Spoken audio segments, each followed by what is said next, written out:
মার্কিন যুক্তরাষ্ট্রের বিমানবাহী রণতরী USS Abraham লিঙ্কনকে লক্ষ্য করে 100 ক্ষেপণাস্ত্রের ঝাঁক নিক্ষেপ করেছে ইরান। শুধু হামলা করেই ক্ষান্ত হয়নি দেশটির ক্ষেপণাস্ত্রের আওতায় আসা মাত্রই আবারও লক্ষ্যবস্তু বানানোর হুঁশিয়ারিও দিয়েছে তারা। তবে কি ইরানের মিসাইলের ভয়েই রণক্ষেত্র থেকে পিছু হটেছে মার্কিন রণতরী?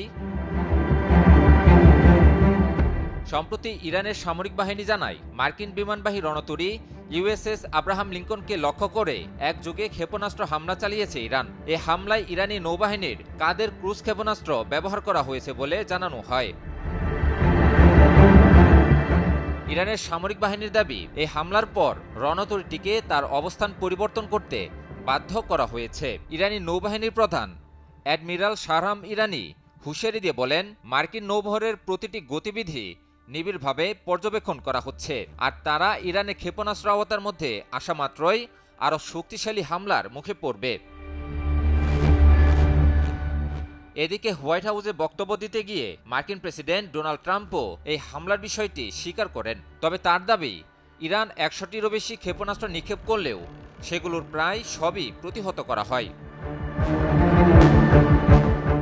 ইরানে মার্কিন ইসরায়েলি আগ্রাসন শুরুর আগে থেকেই যুক্তরাষ্ট্রের বিমানবাহী রণতরী ইউএসএস আব্রাহাম লিঙ্কন মধ্যপ্রাচ্যে মোতায়েন করা হয়। পরবর্তীতে ইরানে মার্কিন সামরিক বাহিনীর অপারেশন এপিক ফিউরিতে ব্যবহৃত হয় এই রণতরীটি। তবে রণতরীটিতে ইরানের চালানো ড্রোন হামলার পর আর কোনো খবরে আসেনি।